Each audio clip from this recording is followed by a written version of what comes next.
Note start பண்ணலாம் இல்லையா? தொடர் பதிலீடு பண்ணலாம். சாலியின் சதுரி சிறுலி அம்ரி வாக்கில் புத்தகத்தம் விஷானி எப்பனு அவுளி. குரான் எடுத்துரைக்கப்படும் பொழுது அதனை நீங்கள் கரை தோன்றி செவியேற்கவும் கவனத்தில் எடுத்துக் கொள்ளவும் வேண்டும். கடமையை அனுசரித்து 7ஆம் தொடங்கலாம். சென்ற வகுப்புல 9ஆம் அத்தியாயத்தின் 12, 113, 14 இதெல்லாம் படிச்சோம்னு நினைக்கிறேன். அது 115 கூட படித்தோம். 116 படிக்கலாம். கடவுளுக்கே வானங்கள் மற்றும் பூமியின் ஆட்சி அதிகாரம் உரியது. அவர் வாழ்வையும் மரணத்தையும் கட்டுப்படுத்துகின்றார். ஓர் இரட்சகராகவும் அதிபதியாகவும் கடவுளுடன் எவரும் உங்களுக்கு இதுவும் படிச்சா 117 வரையும் கஷ்ட காலங்களில் முஹாஜிரின்கள் அவரை பின்பற்றி அவர்களை உபசரித்து அவர்களுக்கு புகலிடம் தந்த ஆதரவாளர்களையும் கடவுள் வைத்துக் கொண்டார். அந்த வகுப்புல கூட அந்த முஹாஜிரின்கள் பற்றி பார்த்தோம். அவங்க மக்காவிலே மதீனாவைக்கு அவர்களுடன் நபியுடன் சேர்ந்து செல்கின்றார்கள். அவங்க வன்கொடுமை நிமித்தம் மார்க்கத்தை பயில்வதில் உள்ள சிக்கல், அந்த எதிர்ப்புகள், அதற்கான காரணமாகவும் அவர்கள் நம்பிக்கைக்கும் துரத்தி கொண்டு வரக்கூடிய அந்த சூழலிலும் அது என்ன செய்யறாங்கன்னா அங்கே இருக்க முடியாதுங்கிற நிலை வந்த பிறகு அதான் நம்ம கேள்விப்பட்டிருப்போமே, பிலாலுடைய வன்கொடுமை செய்யப்பட்டார் என்று ஒரு பெண்மணியை ரொம்ப அதிகமாக துன்புறுத்தினார்கள் என்றெல்லாம் நம்ம இந்த திரைப்படங்கள்ல கூட பார்ப்போம், மெசேஜ் படத்துல கூட. அந்த மாதிரி அவங்க இருந்த பெண்களையும் ரொம்ப கஷ்டப்படுத்திருக்காங்க. பிலாலுங்கிறவரு கூட அடிமையாகத்தான் இருக்கிறதா நம்ம கேள்விப்பட்டிருக்கோம். இல்லை அவங்கள விட்டுருவோம். ஆனா மற்ற நம்பிக்கையாளர்களாக அவருடன் சேர்ந்து கொண்டவர்களையும் துன்புறுத்துகின்றார்கள். அதனால என்ன செய்யறாங்கன்னா அங்க அவங்க ஹிஜ்ரத் செய்கிறார்கள். மக்கள் மதீனாவுக்கு ஹிஜ்ரத் செய்யறாங்க. அதான் கஷ்ட காலங்களில் அவரை பின்பற்றி அவர்களை அந்த புலம்பெயர்ந்தவரையும் உபசரித்து அவர்களுக்கு புகலிடம் தந்த ஆதரவாளர்களையும் அந்த அன்சார்கள் மதீனாவில் அவங்க இருந்து அவர்களை வரவேற்று அவர்களுக்கு புகலிடம் தந்தார்கள். அதை நம்ம கூட பார்த்தோம் 58வது அத்தியாயத்துல கூட கூட தங்கள் பால் புலம்பெயர்ந்து வந்தவர்களுக்கு முன்னுரிமை கொடுப்பார்கள். 58வது அத்தியாயத்துல பார்த்துக்கலாம். 59 அவர்களுக்கு முன்னரே நம்பிக்கையாக அவர்களுக்கு ஒரு இல்லமும் ஒரு புகலிடமும் வழங்கியவர்களை பொறுத்தவரை தங்களிடம் புலம்பெயர்ந்து வந்தவர்களை அவர்கள் நேசிக்கின்றனர். மேலும் அவர்களுக்கு உதவி செய்வதில் தங்கள் இதயங்களில் எந்தவித தயக்கமும் கொள்வதில்லை. உண்மையில் அவர்கள் கொடுத்து விடுபவற்றின் தேவை அவர்களுக்கே இருந்த போதும் அவர்கள் தங்களுக்கு மேலாக அவர்களுக்கு வந்தவர்களுக்கு உடனடியாக முன்னுரிமை கொடுக்கின்றனர். உண்மையில் தங்களுடைய இயல்பான கஞ்சத்தனத்தை எழுபவர்கள் தான் வெற்றி பெற்றவர்கள் ஆவார்கள். அவருடைய பண்பு அதாவது அன்சாரிகளை பற்றி இந்த சிலாயத்தெல்லாம் சொல்றாரு. தொடர்பு இவ்விதமாக அவர்கள் தான் அவர்களுடைய சிலருடைய இதயங்கள் கிட்டத்தட்ட தடுமாறின அப்படிங்கிறதையும் அல்லாஹ் சொல்றாரு. அதாவது வந்தவர்களுக்கு புகலிடம் கொடுப்பவர்களே சிலர் ஆனால் அவர்களை அவர் மீட்டுக் கொண்டார். ஏனெனில் அவர்கள் பால் இரக்கம் உள்ளவராக அவர் இருக்கின்றார் மிக்க கருணையாக. மனித அந்த சுபாவத்துல இருக்குது. அதாவது தடுமாற்றம் அவங்க சில பேருக்கு அது முழுமையா அந்த தடுமாற்றம் இல்லாம இருக்கிறாங்க. அவங்க தங்களுடைய இயல்பான கஞ்சத்தனத்தை வென்றவர்களாக இருக்கிறார்கள். ஆனாலும் எல்லாம் மீட்டுக் கொள்றேங்கிற இந்த முன்ன பின்ன அந்த இருக்கலாம். அந்த உதவி செய்வதில் ஒரு வந்த செய்வதில் அவர் கொஞ்சம் முன்ன பின்ன இருக்கலாம். ஆனாலும் அவர்கள் வந்து என்ன சொல்றாங்க, அவங்க செய்யும் போது அவங்களுக்கு அந்த கிட்டத்தட்ட தடுமாறினங்கிறாரு. அவர்களை அவர் ஏனெனில் அவர்கள் பால் இரக்கமுள்ளவராக அவர் இருக்கின்றார்.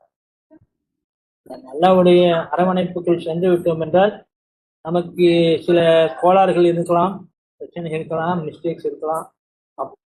வந்து அவங்க பால் இரக்கமுள்ளவராக இருக்கிறார் என்று சொல்றாரு மிக்க கம்மியார். தொடர்ந்து அதான் சம்பந்தமா கேள்வி தான் கேளுங்க. தொடர்ந்து 9ஆம் அத்தியாயம் 25, 26 கூட இந்த விஷயத்தை நம்ம பார்க்க முடியும். 25, 26 பற்பல சூழ்நிலைகள் கடவுள் உங்களுக்கு வெற்றியை அளித்துள்ளார். ஆனால் ஹுனைனுடைய தினத்தன்று உங்களுடைய மாபெரும் எண்ணிக்கை குறித்து நீங்கள் மிகவும் பெருமை கொண்டவர்களானீர்கள். எனவே அது உங்களுக்கு எந்த வகையிலும் உதவிடவில்லை. அத்துடன் விசாலமான இந்த பூமி நீங்கள் புறங்காட்டி திரும்பி தப்பியோடும் அளவுக்கு உங்களை சுற்றிலும் மிகவும் குறுகியதாகிவிட்டது. அதான் தடுமாற்றம் எப்படி அவங்களுக்கு ஏற்பட்டுச்சு அந்த விஷயம் பற்றி எல்லாம் இங்கே விவரித்து சொல்றாரு. அந்த பற்பல சூழ்நிலையில் அவங்களுக்கு வெற்றி கொடுத்த போதிலும் கூட உனையினுடைய தினத்தில் உனைன் போற அன்றைக்கு அவங்க என்ன செய்யறாங்கன்னா, நம்ம பெரிய எண்ணிக்கையில இருக்கிறோம், நம்மளை ஜெயிக்க முடியாது அவங்களால அப்படின்னு பெருமை கொண்டவர்களாக தான். இதெல்லாம் இந்த இது வந்து நம்பிக்கையாளர்களாக இருக்கக்கூடியவர்களுக்கு மத்தியிலே அது இருக்குதுங்கிறத நம்ம பார்க்குறோம். பெருமை வருது. அவர்கள் அந்த எண்ணிக்கையும் அவங்களுக்கு உதவிடவில்லைன்னு நல்லா சொல்றாரு. அது அந்த எண்ணிக்கை விசாலமான பூமி நீங்கள் புறங்காட்டி திரும்பி ஓடுற அளவுக்கு அங்கே எதுவுமே உங்களுக்கு இடமே இல்லை, தப்பிச்சுதான் போகணுங்கிற அளவுக்கு நெருக்கடி ஆயிடுச்சு. உங்களை சுற்றி உள்ள பூமியானது உறுதியதாக ஆகிவிட்டது. இதெல்லாம் நம்ம நிறைய சிந்திக்க வேண்டிய, அதை எடுக்க வேண்டிய விஷயங்கள் இருக்குது. நம்ம நினைக்கிறோமா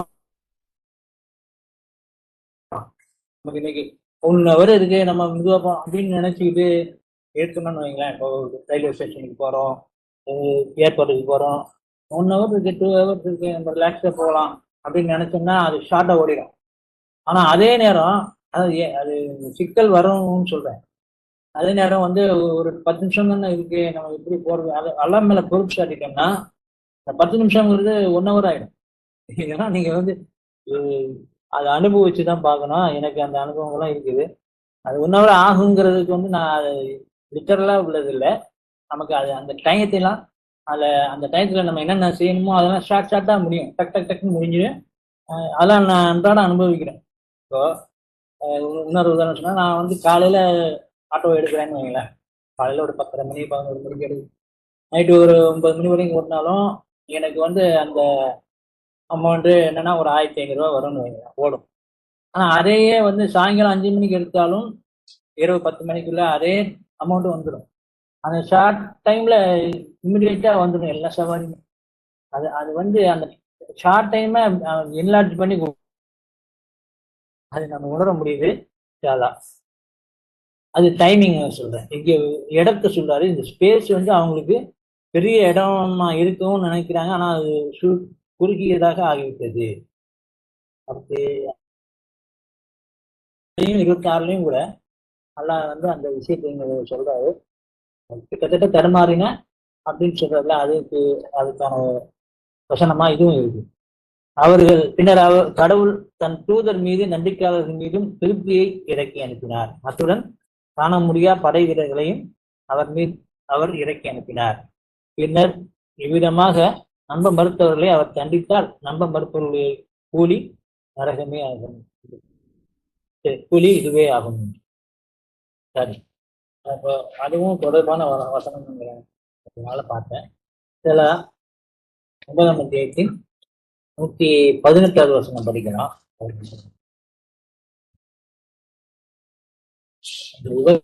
தூதரை கைவிட்டுவிடக் கூடாது. பின்னால் தங்கிவிட்டவர்களான அம்மூவரும் கூட மீட்டுக் கொள்ளப்பட்டனர். அவர்கள் தங்களுடைய எல்லா நம்பிக்கையையும் கிட்டத்தட்ட இழந்து விடும் வண்ணம் விசாலமான இந்த பூமி அவர்களுக்கு மிகவும் குறுகியதாகிவிட்டது. இறுதியில் கடவுளிடமிருந்து தப்பித்தல் அவர்பாலே அன்றி எதுவும் இல்லை என்பதை அவர்கள் புரிந்து கொண்டனர். அவர்கள் பாவத்திற்காக வருந்தும் பொருட்டு பின்னர் அவர்களை அவர் மீட்டெடுத்தார். கடவுள்தான் மீட்பவர். இந்த வசனத்தை தான் நான் அந்த அந்த வசனமோ என்று எண்ணி அதை படித்தேன். ஆனா இங்கேதான் இருக்கேன் அந்த விஷயம். அதாவது 117 118 அவர்களுடைய மூவருடைய நிலை மீட்டு கொண்டேன். அந்த மீட்டு அவங்க அந்த அளவுக்கு தவறானவங்களாக தவறு செய்தவர்களாக இருக்கிறார்கள். அவர்கள் தங்களுடைய எல்லா நம்பிக்கைகளையும் இழந்து விடும் வண்ணம் விசாலமான இந்த பூமி, அதாவது நம்ம தப்பிக்கவே முடியாது, இப்ப மாட்ட போறோம், விஷாம அவங்களோட சேர்ந்துருவோமா அப்படின்னு நிலவர முடிச்சிருப்பாங்க. அவங்க அவங்க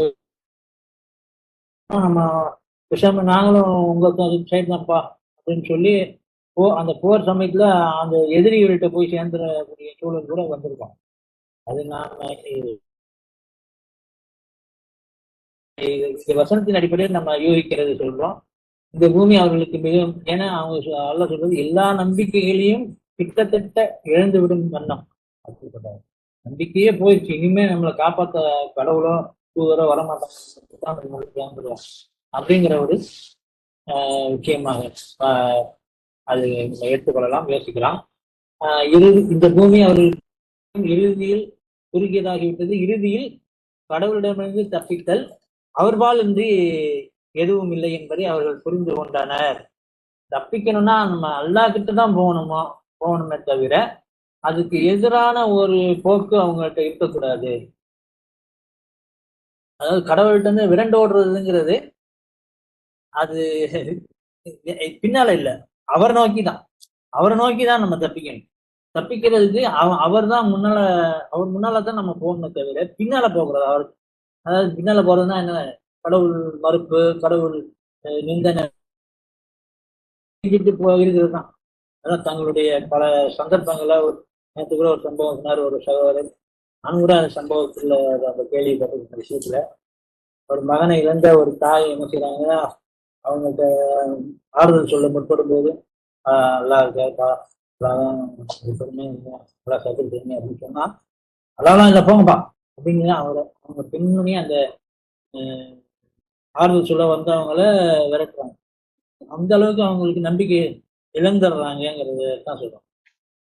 மூசாவுடைய தாயார் கூட கிட்டத்தட்ட அவருடைய மனம் நம்பிக்கை இழந்து விடுகின்றது.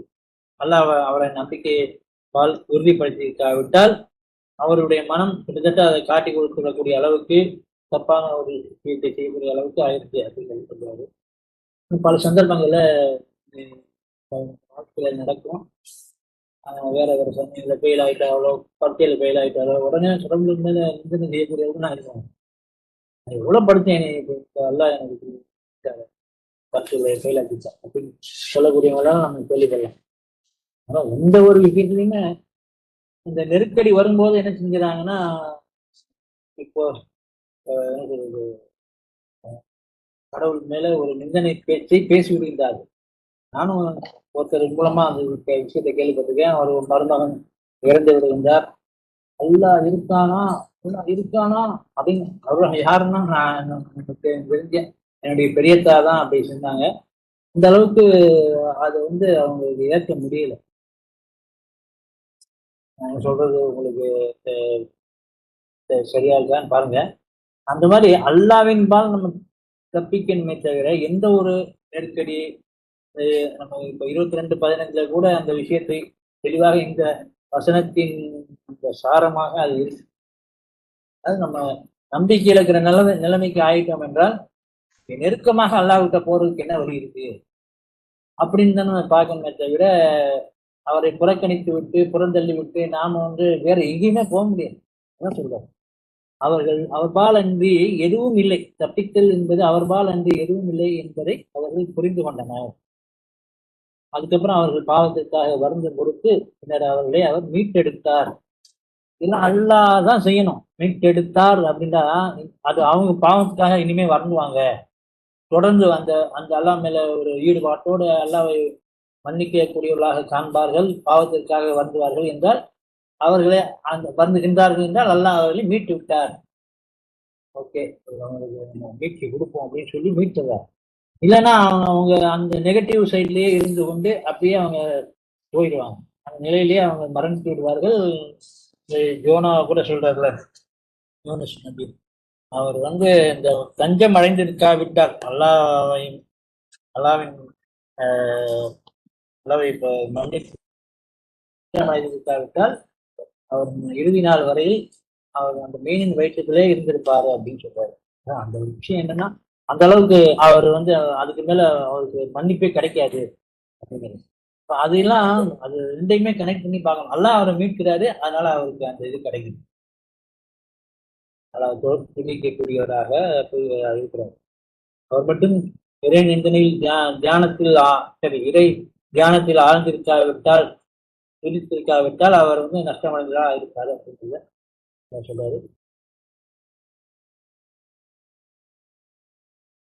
மீட்டுட்டாருன்னா, அல்லாஹ் என்னைய மீட்டுட்டாருன்னா, நம்மளை மீட்டுட்டாருன்னா, நாம என்ன செய்வோம்னா, தொடர்ந்து அல்லாஹ்வை தியானித்துக் கொண்டு, புகழ்ந்து கொண்டு, அவரை ஆராதித்துக் கொண்டு, அவரிடம் வருத்தம் தெரிவித்துக் கொண்டு, பாவத்துக்காக அந்த நிலையிலே நான் இருப்போம். அதுல பின்வாங்கவும் நம்முடைய மனம் உண்மையை நம்ம என்ன செய்வோம், உண்மையை நம்ம எப்படி தப்பிக்க முடியும்? அப்படி அந்த அளவுக்குலாம் போகாது. நிராசைங்கிற விஷயத்துக்கே போகாது. எல்லாம் காப்பாத்திடுவோம், காப்பாத்திடுவோம், அந்த மாதிரியான ஒரு அந்த அவரை முன்னோக்கிய ஒரு மனோபாவம் நமக்கு வந்துடும். இன்ஷா அல்லாஹ். தொடர்ந்து நம்ம அடுத்த வசனம் பார்ப்போம். அப்பவும் கேள்வி 110வது வசனம், 119வது வசனம். நம்பிக்கை கொண்டோரே, உங்களைத்தான் நீங்கள் கடவுள் பக்தி கொள்ள வேண்டும், மேலும் உண்மையாளர்களுடன் இருக்க வேண்டும். இதுதான் நம்ம 18ஆம் அத்தியாயம் 28வது வசனத்துல நம்ம பார்க்கிறோம். அன்றாடம் நம்ம ஞாயிற்றுக்கிழமை குரான் வகுப்புக்கு மக்களை பெருமளவில் ஒன்று கூடும்படி கேட்கிறோம். அதுல இன்னும் டெவலப்மெண்ட் ஆக வேண்டியிருக்கு. இப்போ எல்லாத்தையும் சரி பண்ணி கொடுப்பாரு. நம்ம 18ஆம் அத்தியாயம் 28ல என்ன பார்க்குறோம்னா, அவங்களுடன் இருப்பதற்கு நீங்கள் உங்களை நிர்பந்தித்துக் கொள்ளுங்கள் அப்படின்னு அந்த ஒரு கட்டளையாக அது சொல்றாரு. ஆரம்பத்துல குரான் வகுப்பு ஒரு ஆர்வப்படுத்துறதுக்காக கொஞ்சம் வேகப்படுத்துவோம், சொல்லுவோம், குரான் வகுப்புக்கு வாங்க வாங்க. அது இப்பதான் சீனிவாசன் சொல்றாரு. அப்போ சகோதரர் சொல்றாரு, உம்மாங்கிறது அல்லாஹ் ஏற்படுத்துறது, ஞாயிற்றுக்கிழமை குரான் வகுப்பு என்ன நம்ம தானே ஏற்படுத்தணும், அல்லாஹ் ஏற்படுத்துறாரு அப்படின்னு அதை நெகட்டிவா பேசுறேன். ஆனா இந்த வசனத்தின் அடிப்படையில குரானை பயிலும் குழுக்களாக அது இருப்பாங்க. நல்லா அந்த உலகத்துல ரெசல்ட் கொடுக்கிறாருங்கும் போது அதனுடைய அந்த விஷயம் எவ்வளவு வாய்ந்ததாக இருக்குதுங்கிறத நம்ம புரிஞ்சுக்கணும். அவரை மட்டும் தேடியவர்களாக பகலும் இரவும் தங்கள் இரட்சகரை வழிபடுவோருடன் இருப்பதற்கு உண்மை நிர்பந்தித்துக் கொள்ள வேண்டும். இவ்வுலகின் வீண் பகட்டுகளை தேடியவர்களாக அவர்களிடமிருந்து நம்முடைய கண்களை திருப்பிக் கொள்ள வேண்டாம். அன்றையும் எவனுடைய இதயத்தை நம்முடைய தூது செய்தியில் இருந்து கவனமற்றவனாக நாம் ஆக்கிவிட்டோமோ அவனுக்கும் தன் சுய விருப்பங்களை பின்பற்றுபவனுக்கும், மேலும் தங்களுடைய முன்னுரிமைகள் குழம்பி போனவர்களுக்கும் நீர் கீழ்ப்படிய வேண்டாம். இந்த 3 பாயிண்ட்டுமே நமக்கு நம்ம நம்ம நம்ம சந்திக்கக்கூடிய ஒரு விஷயமாகத்தான் இருக்கும். தன் சுய விருப்பங்களை பின்பற்றக்கூடியவனாக, தன்னுடைய முன்னுரிமைகள் குழம்பி போனவனாக, அல்லாஹ்வுடைய தூது செய்தியில் கவனமற்றவனாக நம்ம ஆயிடுவோம் அப்படிங்கிறது கவனம் ஞாபகம் வச்சுக்கணும். அதான் இது இருந்தா அது ஆயிரும், அது இருந்தா இது ஆயிரும். ரெண்டுமே ஒன்னோட ஒண்ணு தொடர்பு உடையது. அது நம்முடைய முன்னுரிமை குழம்பி போனால் நம்ம குரான் வகுப்புக்கு போக மாட்டோம்.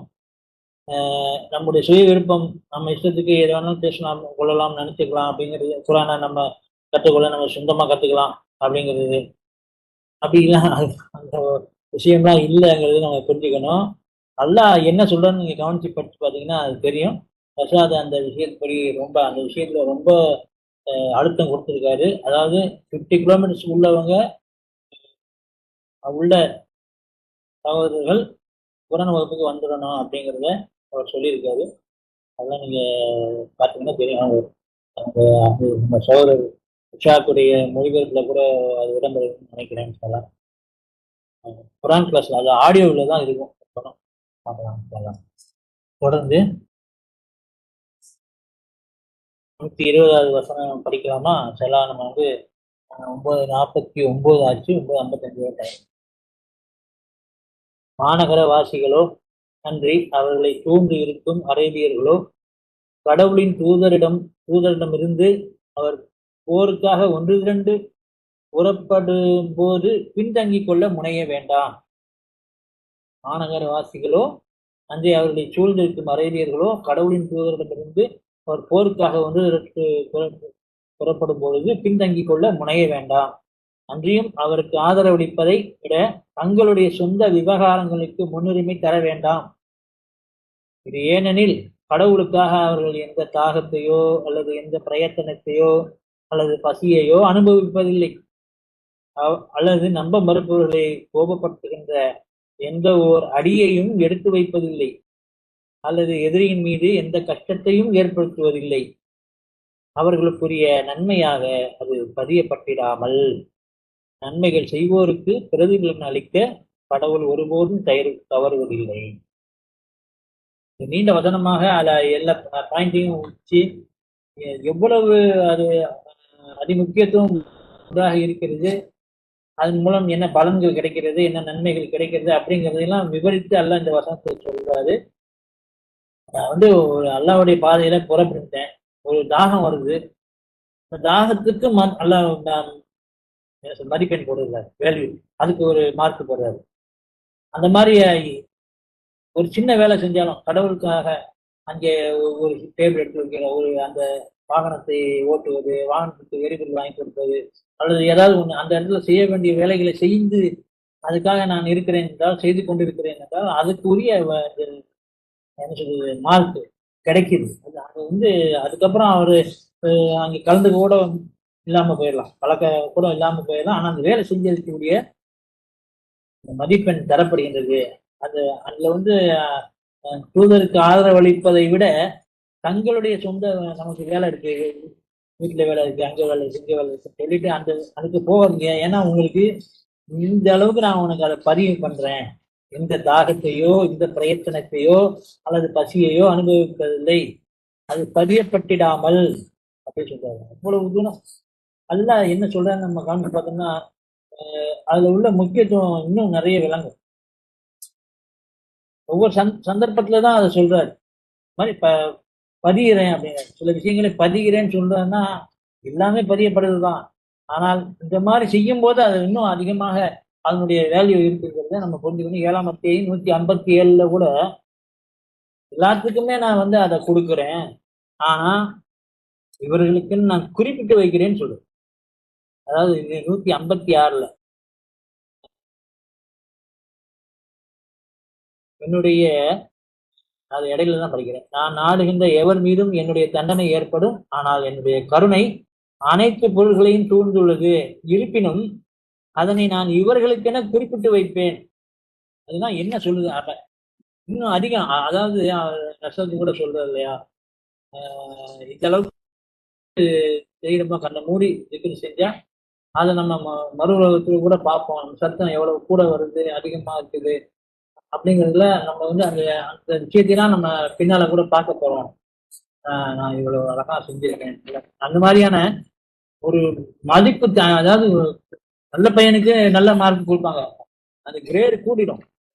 அது மார்க் வந்து அந்த இதுல அடிப்படையில கூட இல்லை, இன்னொரு அடிப்படையிலும் கூட நல்ல வேலை செய்து கொண்டு இருக்கக்கூடியவனுக்கு, அதாவது உதாரணத்துக்கு ஸ்போர்ட்ஸ்ல ஈடுபடக்கூடியவனுக்கு அதுக்கு தனி மார்க், ஸ்போர்ட்ஸ் மார்க் தனியா கொடுப்பாங்கல்ல, அந்த மாதிரியான விஷயங்கள்லாம் வந்து அல்லாஹ் கொடுக்குறேங்கிற. என்னுடைய கருணை எல்லா பொருள்களையும் சூழ்ந்து உள்ளது, இருப்பினும் நான் இவர்களுக்கென அதனை குறிப்பிட்டு வைப்பேன். அது என்னென்ன பாயிண்ட்ங்கிற 4 பாயிண்ட் சொல்றாரு. நன்னறியான வாழ்வு நடத்துபவர்கள், கொடுப்பவர்கள், நம்முடைய வெளிப்பாடுகள் மீது நம்பிக்கை கொள்பவர்கள், மேலும் தங்களுடைய தோராவிலும் தேசத்திலும் எழுதப்பட்டிருப்பதை அவர்கள் காண்கின்றவரான வேதம் வழங்கப்படாத சமுதாயத்தின் இந்த நபி முகம்மது எனும் இந்த தூதரை பின்பற்றுகின்றவர்கள், முகம்மதை பின்பற்றுகின்றவர்கள். அதுக்கெல்லாம் தனியா அல்லாஹ் மார்க் கொடுக்குறேன்னு சொல்றாரு. அது வந்து குறிப்பா யூத கிறிஸ்தவர்களுக்கு அவர்கள் அந்த தோராவிலும் சுவிசேஷத்திலும் எழுதப்பட்டிருப்பதை காண்கின்ற அது எதிர்காலத்துல இப்படி ஒரு தூதர் வருவார் என்பதை அந்த தோராவிலும் சுவிசேஷத்திலும் அந்த பராக்கிலித்து அப்படின்னு எழுதப்பட்டு அது இருக்குது. அதான் நம்ம 61:4 கூட பார்க்கிறோம் இல்லையா. அகமது என்று பெயரால் புகழப்பட்டவர், அந்த அகமது என்ற பெயரால் இல்லை, அகமதாக இருப்பவர் 61:4 61:4 இல்ல 66 மேரியின் மகனான ஜீசஸ் கூறியதை நினைவு கூர்ந்தீடாக, இஸ்ரேலின் சந்ததியினரே தோராவை உறுதிப்படுத்துகின்றவனாகவும் இன்னும் அதிகம் புகழப்பட்டவனாகும் பேருடைய அகமது ஒரு தூதர் எனக்கு பின் வர இருக்கின்ற நற்செய்தியை கொண்டு வருபவனாகவும் நான் உங்களுக்கு கடவுளின் தூதர் ஆவேன். அவர் யார் சொல்றதுன்னா ஜீசஸ்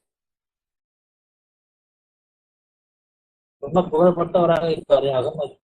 அகமதுங்கிற பேர் அல்ல, அங்கே இந்த தன்மை புகழப்பட்டவராக அவர் இருப்பாரு, அவர் தான் முகமது. அந்த அவருடைய பேர்லயே அந்த ஹம்து இருக்குது. ஹம்து என்றால் புகழப்பட்டவர், புகழுக்குரியவர், புகழ் செய்யப்படக்கூடியவர் அப்படிங்கிற அர்த்தம் தான் இருக்கு. பின்னர் தெளிவான சான்றுடன் அவர்களிடம் அவர் காட்டிய போது அவர்கள் கூறினர், இது ஆழ்ந்த மாயாஜாலமே.